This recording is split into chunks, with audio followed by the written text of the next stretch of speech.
Wahhabiyya, Najdiyya, Salafiyya have strongly fell into anthropomorphism. Now, whenever you generally talk to them, they say, look, no, we know we're not anthropomorphic. We don't give human-like qualities to Allah subhanahu wa ta'ala. It's funny that they say that, but then in the same time believe something completely different. Salih al-Uthaymeen, who was a Salafi scholar, said in his Sharh of Aqidatu Ahli Sunnati wal Jama'ah, and by Ahli Sunnati wal Jama'ah he actually meant the Wahhabiyya, Najdiyya, Salafiyya, the Wahhabi school. He was asked a question whether it was permissible to say that Allah subhanahu wa ta'ala hears without an ear, and this was his response. His answer was no, it is not permissible to say that Allah hears without an ear, as Allah subhanahu wa ta'ala has not denied that for himself, and so it's not appropriate or correct for us to deny this, because it's possible that he does have an ear. Astaghfirullah min dhalik. Why are you confusing your masses? On one side you say he doesn't, on the other side he says he does. All you're doing here is creating an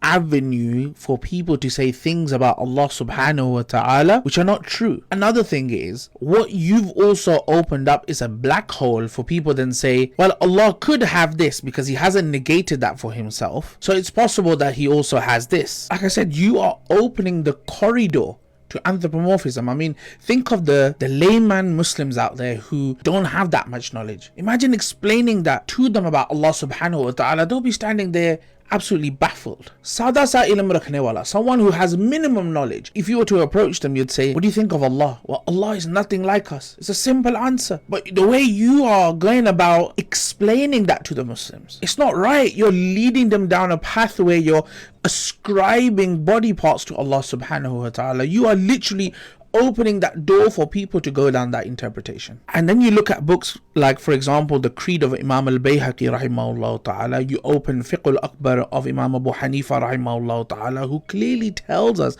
that ascribing limbs to Allah subhanahu wa ta'ala is kufr. And another corridor that you're leading people down is to ask questions about Allah subhanahu wa ta'ala, which is an innovation in itself. You will find that people ask, well, Allah didn't negate hair for himself. Na'udhu billah min dhalik. Just because Allah didn't negate them, does it mean that he has them? Like, you are going to cause so much fitna and confusion amongst the Muslims that is ridiculous. Like, why would you not sit with a safer position by saying, look, we affirm those attributes of Allah subhanahu wa ta'ala. For example, yad, we accept it, but we do not accept it literally. Laysa kamithlihi shay. It's really that simple. There's nothing like Allah subhanahu wa ta'ala. Allah subhanahu wa ta'ala is not like how these Wahhabiyya describe. Allah is free from limbs. He's free from direction. Allah is free from location. He's free from limbs. We do not do tashbih with the creation. So keep away from such aqaid.